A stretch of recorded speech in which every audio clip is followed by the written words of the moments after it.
ሀገራችን ኢትዮጵያ በተፈጥሮ ሀብታቸው ከታደሉት ሀገሮች ቀዳሚና ተጠቃሽ ናት።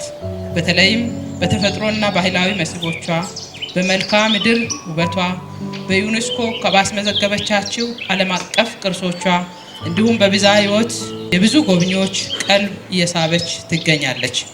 ከተፈጥሮ ሀብቶቿ መካከል የዱር ሕይወት ሀብቶችና ጥበቃ ቦታዎች ዋና ዋናዎቹ ናቸው። እነዚህ ቦታዎች በውስጣቸው የያዛቸው ተፈጥሯዊ ሀብቶች በብቸኝነት ወይንም በናሙናነት ተመርጠው የተከለሉ የልማት የጥበቃና የተለየ እንክብካቤ የሚደረግላቸውና የአካባቢው ስነ ምህዳር ተጠብቆ ለትውልድ እንዲተላለፍ ያደረገች ባለቤትም ነች።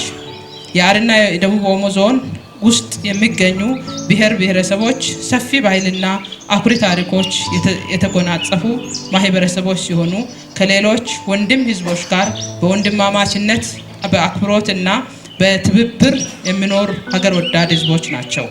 ታታሪነትና ጠንካራ ከማህበረሰቡ ዘመን ጠገብ ሀገረሰባዊ እውቀቶች ጋር የተሰናሰለ በመሆኑ ተፈጥሮና የዱር እንስሳት የመጠበቅ የማልማት እውቀትና ጥበብ የተላበሰ ብሎም ባህሉ ያደረገ ህዝብ ነው።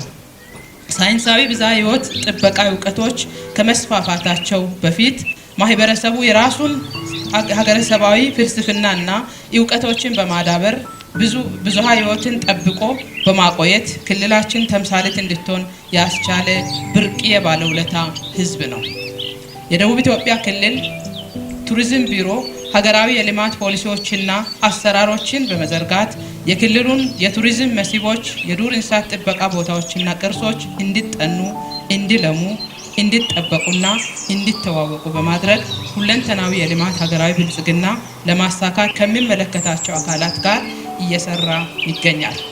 በመሆኑም የደቡብ ኦሞና አሪ ዞን ማህበረሰብ ለዘመናት ከትውልድ በትውልድ ቅብብሎሽ አዳብሮ ያቆያቸውን የተፈጥሮ መስህቦች ሀብቶች ይበልጥ እንዲጎለብቱና የዘላቂ ልማት አካል እንዲሆኑ ለማስቻል እየተደረገ ያለው ጥረት ለማሳካት በአዲሱ ትውልድ የበለጸገ ባህል እንዲወርስ በትኩረት እየሰራ ይገኛል። ማህበረሰቡ የሚታወቅባቸው ባህላዊ ጭፈራዎች፣ የሴቶችና የወንዶች ጌጣጌጦችና አልባሳቶች፣ ጣፋጭ የባህል ምግቦችና መጠጦች፣ ልዩ የባህል መገለጫዎች፣ የዱር እንስሳት ጥበቃ እውቀትና ትሩፋትን በማጉላት በማህበረሰቡ ተጠቃሚነትን ማሳደግና ሀገራዊ ከፍታን ማፋጠን ይጠበቅብናል። በመሆኑም እነዚህን ብርቅዬ ጠቃሚ የሆኑ ሀብቶቻችንን በማጎልበት ሀገራዊ ልማትና ዘላቂ ብልጽግናን ለማረጋገጥ እየተደረጉ ያሉ ጥረት ይሳኩ ዘንድ ሁሉም አካላት በብሔራዊ ፓርኮች የዱር እንስሳት ሀብት ጥበቃና ልማት ዙሪያ የሚታዩ ችግሮችን ማለትም የእንጨት ቆረጣ፣ አደን፣ ልቅ የቤት እንስሳት ስምሪት፣ ህገወጥ ሰደድ እሳት፣ የዱር እንስሳትና ውጤቶቻቸው ህገወጥ ዝውውርን በመከላከልና በመቆጣጠር ህገወጥ ተግባራትን በመከላከል የራሱን ሚና እንዲወጣ አሳስባለሁ።